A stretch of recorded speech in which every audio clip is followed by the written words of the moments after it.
నమస్తే కళ్యాణ్ గారు. నమస్తే జయ గారు. కళ్యాణ్ గారు, Satish and Swapna wife and husband, వాళ్ళిద్దరి మధ్య ఇష్యూ అన్నమాట. నేనైతే డీటెయిల్డ్గా చదివాను, అతని నెంబర్ ఇచ్చాడు. ఇంకా లేట్ చేయకుండా కాల్ చేసేస్తానండి. ఒకసారి మీతోనే డైరెక్ట్గా మాట్లాడతాడు. ఈ మధ్యకాలంలో మనం ఇష్యూస్ కూడా ఎక్కువగా వైఫ్ అండ్ హస్బెండ్ మధ్య చూస్తూ ఉన్నాం కదా కళ్యాణ్ గారు. మాక్సిమం చాలా వరకు నేను అడ్వకేట్స్తో వాళ్ళతో ఇంటర్వ్యూస్ చేస్తూ ఉంటాను కదా, చిన్న చిన్న విషయాలకి పెట్టి ఇష్యూస్ అంతే. సతీష్ గారండి మాట్లాడేది? నమస్తే అండి, నేను అందమైన జీవితం ప్రోగ్రామ్ నుంచి మాట్లాడుతున్నాను. నమస్తే సతీష్ గారు. నమస్తే అండి. మీ మెయిల్ చూశానండి, నేను డాక్టర్ గారు ముందుంచాను ఈరోజు ఎపిసోడ్లో. అయితే డాక్టర్ కళ్యాణ్ చక్రవర్తి గారు కూడా మీతో మాట్లాడతారు. ఒకసారి జస్ట్ మినిట్ అండి, డాక్టర్ గారితో మాట్లాడండి. సతీష్ నమస్తే నాన్న. నమస్తే నమస్తే. చెప్పినాను, ఎక్కడ మీరు ఉండేది, ఎక్కడ మీ వయసు ఎంత, సమస్య ఏంటి? నేను హైదరాబాద్ లో ఉంటున్నాను సార్. Good, okay. నేను ఒక చిన్న యాడ్ ఏజెన్సీ పెట్టుకున్నాను సార్. Super, okay. ఒక చిన్న సమస్య ఏంటంటే సార్, అంటే ఎప్పుడు చూడటమే తప్ప ఫస్ట్ టైం నా సమస్య కూడా మీ దగ్గరికి వస్తుందని చెప్పి నేను ఏదైతే కల్లో కూడా అనుకోలేదు సార్. కాకపోతే పరిస్థితులు అలా అయినాయి సార్. మీరే నాకు న్యాయం చేస్తారనే ఉద్దేశంతో ఫోన్ చేస్తున్నాను సార్. తప్పకుండా తప్పకుండా సార్. ఏం లేదు సార్, నాకు పెళ్ళయింది సార్. పెళ్ళైన తర్వాత ఇద్దరు పిల్లలు సార్, ఒక అమ్మాయి ఒక అబ్బాయి. జీవితం మీలాగే అందమైన జీవితంలా సాగిపోతుంది సార్. ఈ మధ్యలో మా ఆవిడ ఒక 1 వీక్ బ్యాక్ ఇంటికి వెళ్ళింది సార్. వాళ్ళ అమ్మగారి ఇంటికి వెళ్ళి వస్తానని చెప్పి వెళ్ళారు. వెళ్ళి వచ్చిన దగ్గర నుంచి ఒక కొత్త మనిషిని చూసినట్టుంది సార్ నాకు ఇంట్లో. అంటే అంతకుముందు చాలా అన్యోన్యంగా ఉండేది సార్. ఈ వచ్చిన దగ్గర నుంచి మనం విడాకులు తీసుకుందాం అనే ఒక టాపిక్ ని ప్రతిసారి తీసుకొచ్చేస్తుంది. అంటే యాడ్ ఏజెన్సీ అంటే ఎన్నో సమస్యలు సార్ మాకు, క్లయింట్స్ తో వాటితో వీటితో. అసలు మైండ్ ఎలా అయిపోయిందంటే సార్, అసలు మైండ్ డిస్టర్బ్ చేసేస్తుంది సార్. ఇంటికి వెళితే ఫోన్ చేస్తే ఫస్ట్ అడిగే మాట ఎప్పుడు విడాకులు తీసుకుందాం. ఇది అసలు ఎలా అయిందంటే సార్, విడాకులు అంటే ఏదో చాలా చాలా సింపుల్ గా చెప్పేస్తుంది సార్. నాకు చాలా బాధ వేస్తుంది, ఎందుకంటే ఒక 2 పిల్లలు ఉన్నారు మాకు. ఎన్ని ఇయర్స్ అవుతుందండి సతీష్ గారి పెళ్ళయి? నాకు నియర్లీ 8 years అయింది మేడం. 8 years, ఇద్దరు పిల్లలు. అవును మేడం, అవును. ఆవిడ వర్కింగ్ సతీష్? లేదండి, హౌస్ వైఫ్. హౌస్ వైఫే. పెద్దలు కుదిర్చిన వివాహమేనండి మీ ఇద్దరిది? పెద్దలు కుదిర్చిన వివాహం మేడం. సరే, ఇప్పుడు సతీష్ అది కాదు, ఇప్పుడు నీకెంత ఆశ్చర్యంగా ఉందో, మేము ఎప్పుడు ఇలాంటి సబ్జెక్ట్ వినలేదు. అంటే ఇంతకు ముందు ఎప్పుడు ఆవిడ పుట్టింటికి వెళ్ళలేదా, లేదంటే అక్కడి నుంచి ఏమైనా బ్రెయిన్ వాష్ జరిగిందా, లేదంటే మీరు పూర్తిగా విప్పి చెప్పట్లేదా మాకు? లేదు సార్, మా అత్తయ్య గారు, మా మామయ్య గారు గానీ, మా మిస్సెస్ గానీ ఎప్పుడు వెళ్ళినా సార్ మేము ఫ్యామిలీతోనే వెళ్తాం. నాకు ఒక చిన్న వర్క్ ఉండటం వల్ల ఈసారి నేను వెళ్ళొస్తానంటే మీరు ఉండండి అంటేనే నేను ఆమెను పంపించాను సార్. ఎప్పుడైనా కలిసే వెళ్తాం, ఎప్పుడు ఇలాంటి సిచ్యువేషన్ జరగలేదు సార్. ఏమీ లేకుండా ఒక అమ్మాయి అయితే ఏదైనా చూడకూడదన్న అమ్మాయి చూసి ఉండాలి, లేదంటే పిచ్చిదన్న అయి ఉండాలి. ఈ రెండిట్లో ఏదో ఒకే సబ్జెక్ట్ ఉంటుంది. ఇప్పుడు అంతకుముందు మీరు ఎంత ప్రేమిస్తున్నారంటే, 2 పిల్లల కన్నా 8 సంవత్సరాలు ప్రయాణం చేస్తుంది, మీకంటే ఎక్కువగానే ఆవిడ మిమ్మల్ని ప్రేమించి ఉంటుంది. సో ఎంతో కొంత ఏదో ఒక ఈ పర్టికులర్ ఇష్యూ మీద నాకు అనుమానం ఉంది సార్, లేదంటే ఈ సబ్జెక్ట్ మీద నాకు క్లారిటీ రాలేదు అనేది ఏమన్నా ఉందా అంతకు ముందు మీ ఇద్దరి మధ్యలో?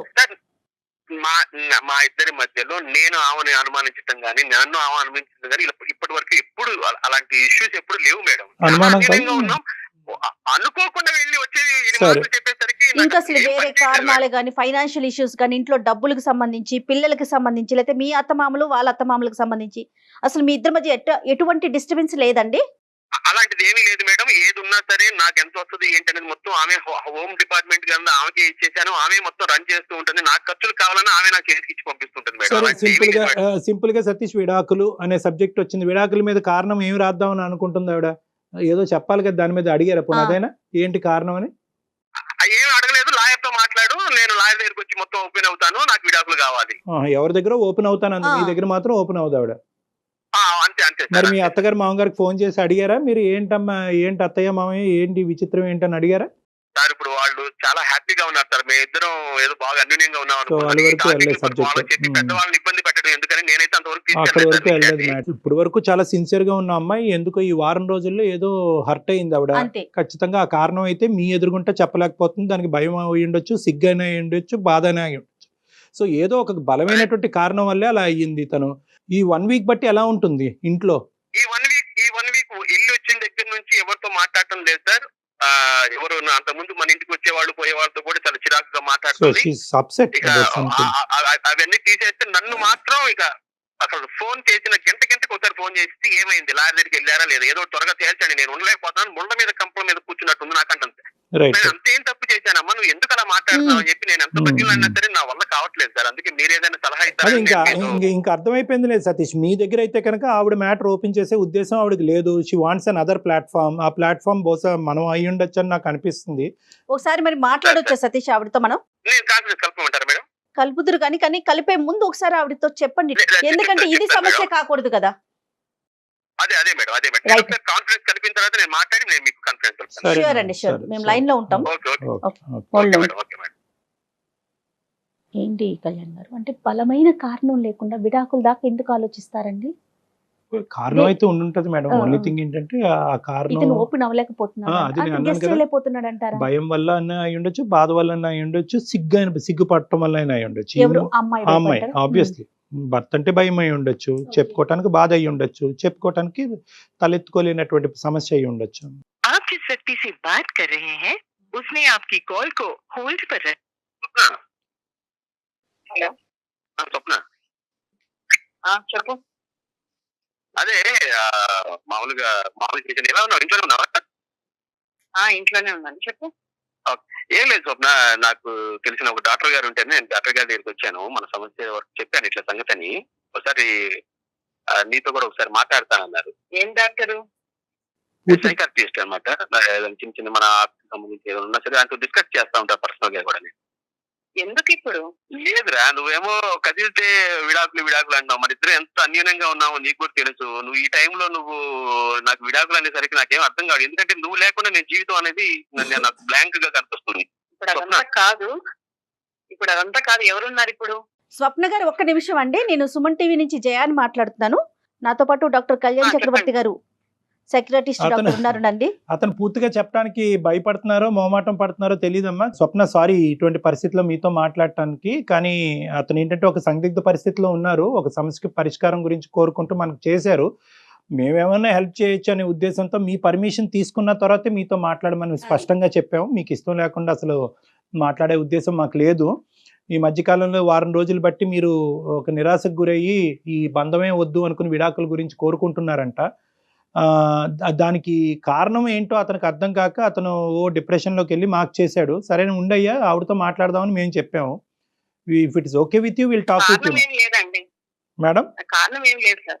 కారణం ఏం లేదు. నాకు విడాకులు కావాలి, తన దగ్గర నుంచి విడాకులు కావాలని నేను కోరుకున్నాను. స్వప్న, నువ్వు మాట్లాడేది ఎలా ఉందో తెలుసా? కారణం లేకుండా ఎవరైనా విడాకులు తీసుకుంటారా? ఎక్కడ చూసావా?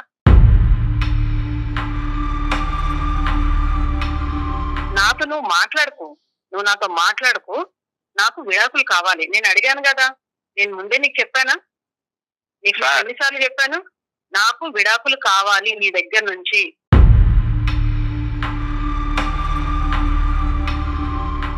సార్ డాక్టర్ గారు, సార్ చెప్పండి. సతీష్, విడాకులు చాక్లెట్లు లాగా విడాకులు ఒక్క నిమిషం నాయన తమ్ముడు ఒక్క నిమిషం టైం ఆవిడని మాట్లాడిని అయ్యా. ఆవిడ స్వప్న దేనికన్నా ఒక కారణం ఉంటది కదమ్మా. ఇంత పెద్ద నిర్ణయం తీసుకుని ఇద్దరు పిల్లలు కన్నా తర్వాత ఇంత పెద్ద నిర్ణయం తీసుకోవడానికి ఒక కారణం అయితే ఉండాలి కదమ్మా. బలమైన కారణమే ఉండుంటుంది స్వప్న, చెప్పండి మీరు. అంటే నేను అవన్నీ ఇప్పుడు చెప్పలేనండి.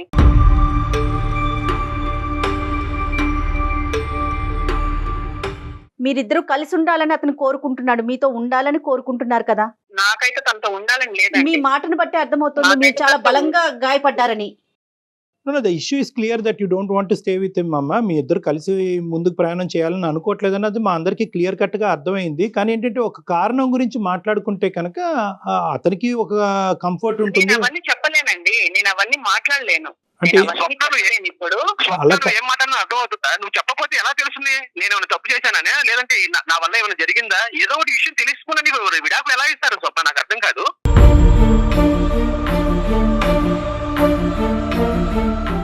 అక్కడ డాక్టర్ గారు ఉన్నారు, మనకంటే పెద్దవాళ్ళు. నేను ఏదో సమస్యను కొరకు చెప్తే కనుక వాళ్ళు ఏదో ఒకటి మన సొల్యూషన్ ఇస్తారని నేను ఇక్కడ వరకు తీసుకొస్తే నువ్వు చెప్పనంటే చెప్పకపోతే ఏంటి? అట్లా కాదు స్వప్న గారు, ముద్ర మీరేసేసుకుంటున్నారు ముందే. అట్లా కాదు సతీష్, అట్లా కాదు. అలాగే ఉంది సార్. ఇప్పుడు ఎవరైనా సరే ఏమనుకుంటారు సార్? ఉన్నట్టుండి పెళ్ళం విడాకులు ఇచ్చి వెళ్ళిపోతుందంటే ఏమనుకుంటారు సార్? ఇప్పుడు మీరైనా సరే అదే అనుకుంటారు, ఏం చేశాడో వీడు అని చెప్పి.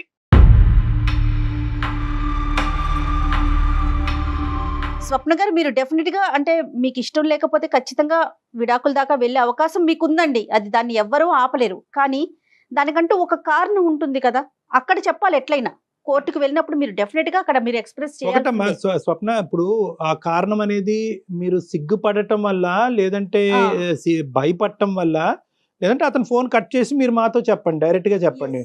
ఏం లేదు సార్, తనతో ఉండడం నాకు ఇష్టం లేదు, తనతో నేను ఉండదలుచుకోలేదు, అందుకే నేను తన విడాకులు అడిగాను. 8 సంవత్సరాలు బట్టి ఇష్టపడ్డారమ్మా ఉండటానికి మేడం? అవును సార్, అప్పుడు ఇష్టం ఉండింది, ఇప్పుడు ఇష్టం లేదు. ఈ వారం రోజుల్లో ఏంటి ఆ కష్టం? నా బాధ నేను చెప్పుకోలేను. నేను తనతో నాకు అసలు ఉండడం గానీ, తనతో మాట్లాడడం గానీ నాకు అసలు ఇష్టం లేదు. No that's totally understood. నేను నాకు ఒక్క హెల్ప్ చేయమన్నాను, తన నుంచి నాకు విడాకులు కావాలి, నేను అదే కోరుకుంటున్నాను, నాకు అదే కావాలి, నేను అప్పుడు హ్యాపీగా ఉండగలను. స్వప్న ఇది చిన్నపిల్లలు మాట్లాడేది, ఇదేనా పెళ్లి అనుకుంటే ఆ బొమ్మల పెళ్లి అనుకుంటున్నావా? మనకి 2 పిల్లలు ఉన్నారు, వాళ్ళ కెరియర్ చూడాలి. నేను పొద్దుననగా వెళ్ళి సాయంత్రం వరకు ఎంత కష్టపడో నీకు తెలుసు, నువ్వే చాలా సార్లు అన్నావు. అలాంటిది ఇప్పుడు వద్దు 1 వీక్ లో నీకు ఏమైపోయింది? కారణం చెప్పటం వల్ల నీ కారణం సిగ్నిఫికెంటో ఇన్సిగ్నిఫికెంటో అని తీసి పక్కన పెట్టేసి మీరు విడిపోవటానికి వీలు లేదని చెప్పే హక్కు ఉద్దేశం మాకు లేదు. మేము కారణం అనేది ఎందుకు చెప్తున్నాం అంటే కనుక ఈ కారణం ఈ రోజు కాకపోయినా రేపైనా చెప్పాల్సినటువంటి కారణం. సో అట్లీస్ట్ ఒక కారణం గురించి మాట్లాడుకుంటే కనుక అతనిలో ఉండే ఈ మెంటల్ టెన్షన్ క్లియర్ అయ్యి ఎందుకు ఎందుకు ఎందుకు అనేటటువంటి పరిస్థితి ఎక్కడైనా మనం ఒక ఫుల్ స్టాప్ పెట్టచ్చు కదమ్మా. ఒకసారి ఆలోచించు. కదా, చెప్పమ్మా, చెప్పండి ప్లీజ్. మీరు అడుగుతున్నారు కదా, నేను చెప్తాను. ఇప్పుడు తను అట్లా మాట్లాడుతున్నాడు ఏమని, నాకు చాలా బాధగా ఉంది, వారం నుంచి నాకు నరకంగా ఉంది, మంచిగా ఉన్న లైఫ్ ఇలా అయిపోయింది అనేసి అంత మాటలు మాట్లాడుతున్నాడు. అవునండి, నాకైతే అండి వారం నుంచి నేను నరకాన్ని అనుభవిస్తున్నాను. నాకు ఇంకా అదంతా నాకు ఎందుకు, నేను ఎవరికి చెప్పుకోలేదు ఈ బాధ, నేను ఎవరికి చెప్పుకోదలుచుకోలేదు. ఇంకా నాకు ఎందుకు అసలు నేను ఎందుకు ఈ బాధ అనేసి నేను తనతోటి విడాకులు తీసుకుంటేనే నాకు బాగుంటుందనేసి నేను తనని అడగడం జరిగింది. ఇదంతా ఏంటమ్మా స్వప్న, చెప్పమ్మా, చెప్తే నీకు కూడా కొద్దిగా రిలీఫ్ ఉంటుంది. లేదండి, మా ఇంటి ఎదురుగా ఒక ఆవిడ ఉంటుంది, నా ఫ్రెండ్. ఆమె చాలా క్లోజ్ అయింది అనమాట నాకు. ఇంకా ఆమె రోజు మా ఇంటికి రావడము, తర్వాత ఆమె ఏం చేసినా సరే మా ఇంటికి తీసుకురావడము, మా ఇంట్లో ఏం చేసినా తీసుకెళ్లడము, ఇలా బాగా చాలా క్లోజ్ గా ఉండే వాళ్ళం ఇద్దరం. చాలా క్లోజ్ గా ఉన్నప్పుడు ఇంకా ఎట్లా అంటే ఇంకా వాళ్ళ ఇంట్లో విషయాలు, వాళ్ళ అత్త మామల గురించి, వాళ్ళ హస్బెండ్ గురించి ప్రతి ఒక్కటి చెప్పి ఎప్పుడు ఆమె ఇంకా గంటలు మా ఇంట్లోనే ఉండేది. అయితే నేను కూడా ఇంకా ఆమెకి చాలా క్లోజ్ గా ఉండిపోయాను, బాగా చాలా క్లోజ్ అయిపోయాను. ఎంత క్లోజ్ అయ్యామంటే ఇంకా పర్సనల్ విషయాలు కూడా కొన్ని బాగా షేర్ చేసుకుంటున్నాం ఇంకా ఇద్దరం. అయితే ఎప్పుడు ఈయన ఆఫీస్ కి వెళ్ళిపోగానే ఆమె వచ్చేది అనమాట, మా ఇంటికి వెంటనే వచ్చేసేది. అలాంటిది ఒక రోజు ఈయన ఆఫీస్ కి వెళ్ళక ముందే ఒక రోజు వచ్చింది. ఏంటబ్బా అప్పుడే వచ్చేసింది ఈవిడ, ఈయన ఆఫీస్ కూడా వెళ్ళలేదా, సరేలే అనేసి అనుకొని ఇంకా మాట్లాడుకుంటుంటే ఈయన ఆఫీస్ కి వెళ్తూ నాకు వెళ్ళొస్తానని చెప్పి పక్క నుండి ఆవిడకి కూడా వెళ్ళొస్తానని చెప్పాడు. ఏంటి అని ఏమకెందుకు చెప్పాడు అనేసి నేను మనసులో అనుకున్నాను. అట్లా కాదు డాక్టర్ గారు, ఇది ఏమన్నా పెద్ద ఇష్యూ సార్? ఇప్పుడు పక్కన ఉన్నప్పుడు ఎవరైనా సరే, ఇప్పుడు ఉంది ఆమెతో పాటు పక్కన ఉన్నప్పుడు మాకు తెలిసినా తెలియపోయినా వెళ్ళొస్తామంటే ఒక మాట అంటారు కదండి. సతీష్ ఆగండి, అవును మాట్లాడివ్వండి ప్లీజ్, చెప్పండి స్వప్న. ఇలానే 2వ రోజు 3వ రోజు ఇంకా ఆమె వచ్చినప్పుడు అంతా ఈయన వెళ్ళేటప్పుడు ఆమెకి చెప్తూనే వెళ్తున్నాడు, నాకు చెప్పడం, పక్కన ఆమెకి చెప్పడం, ఇంకా ఆమెకి చెప్పుకుంటూ అట్లా వెళ్తున్నారు. అయితే ఇంకా నాకు ఎంత కోపం వచ్చిందంటే ఒక రోజు నేను గట్టిగా అడిగాను, అదేంటి ఆమెకి ఎందుకు చెప్పడం, నువ్వు వెళ్తున్నావు ఆఫీస్ కి వెళ్ళేటప్పుడు ఆమెకి ఎందుకు చెప్తున్నావు నువ్వు అనేసి అంటే, చెప్పే అంటే పక్కన ఉన్న ఆమెకి చెప్తే తప్పేంటి అనేసి అంటున్నాడు. ఇంకా ఒకవేళ నేనే ఏమైనా తప్పుగా ఆలోచిస్తున్నానా, నాదేమైనా తప్పు ఉందా, నేనే ఏదైనా వీళ్ళ గురించి నేను తప్పుగా ఎక్కువగా ఆలోచిస్తున్నానని నేను ఇట్లే అనుకున్నాను. సార్ ఏమన్నా ఎంత ఫూలిష్ అండి ఇది. అంటే ఇప్పుడు మనిషి కనబడినప్పుడు నేను విష్ చేయ సార్, అలాంటప్పుడు ఎందుకు సార్ పక్కన పెట్టుకొని మీ ఇద్దరు మూడు వెళ్ళాలో, మీ ఇద్దరు ఆఫీస్కి వెళ్ళేటప్పుడు ఎవరైనా సరే ఏం కోరుకుంటాడు, అది దగ్గరుండి మనకి లంచ్ బాక్స్ మనకి ఇచ్చి పంపిస్తే ఎంతో హ్యాపీగా ఫీల్ అవుతాం. అంతకుముందు అలాగే ఉంది. ఈమె ఎవరో వచ్చిందని చెప్పి ఆమె నువ్వు ఎందుకు పక్కన నుంచి పెట్టుకోవాలి స్వప్న, నాకు అర్థం కాదు. ఆగు అక్కడికే వస్తున్నా, నిన్ను నువ్వు బాగానే సమర్థించుకుంటూ మాట్లాడుతున్నావు కాదు. ఇప్పుడు ఈ విషయం బాగా సమర్థించుకుంటూ అసలు నీది తప్పే లేనట్లుగా మాట్లాడుతున్నావు తెలుసా. నాదైతే 100% తప్పలేదు, చెప్పు. ఈయన ఉండగానే ఆమె వస్తోంది రోజు ఇట్లే నేను గమనించాను. వీక్లీ నేను మార్కెట్ కి వెళ్తానండి. బుధవారం మార్కెట్ కి వెళ్తాను. అయితే నేను ఇంటికి తాళం పెట్టుకొని నేను మార్కెట్ కి వెళ్ళి తిరిగి వచ్చేసరికి ఇంటికి తాళం తీసుంది. అయితే అదేంటబ్బా ఇంటికి తాళం తీసుంది అనేసి నేను డోర్ కొట్టాను.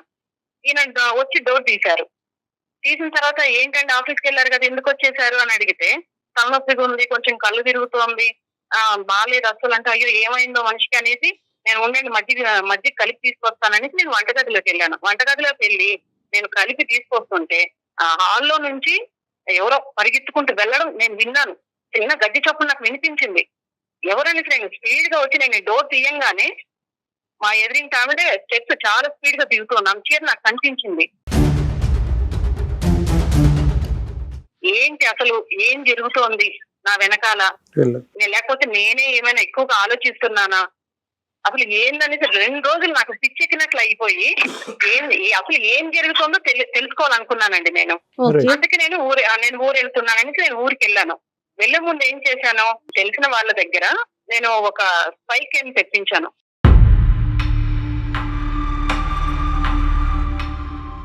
తెప్పించి అది మా బెడ్రూమ్ లోనే ఒక టెడ్డీ బియర్ లో ఇట్లా ఫిక్స్ చేసుకోవాలి మేడం అనేసి నాకు వివరించారు వాళ్ళు నాకు. సరే అదంతా నేను సెటప్ అంతా పెట్టేసుకొని నేను వెళ్ళిపోయాను. నేను తెలుసుకోవాలి కదా సార్, ఒకవేళ నేనేమైనా అపోహ పడుతున్నానా, వీళ్ళని అనవసరంగా నేనేమైనా వీళ్ళ మీద డౌట్లు పడుతున్నాననేసి నేను ఆలోచించి నేను పిచ్చిదాన్ని అయిపోతున్నాను. ఊరు వెళ్ళిపోయిన తర్వాత 1 వీక్ ఉన్నాను. పిల్లల్ని కూడా నేను తీసుకెళ్లిపోయి 1 వీక్ ఉండి నేను తిరిగి వచ్చాను. అయితే పిల్లల్ని నేను స్కూల్కి పంపించేసి ఈయన వెళ్ళిపోయిన తర్వాత నేను చూశానండి. నిజంగా అండి మీరు నమ్మరు సార్, అసలు నేను ఎందుకు బ్రతుకున్నానా అనిపించింది.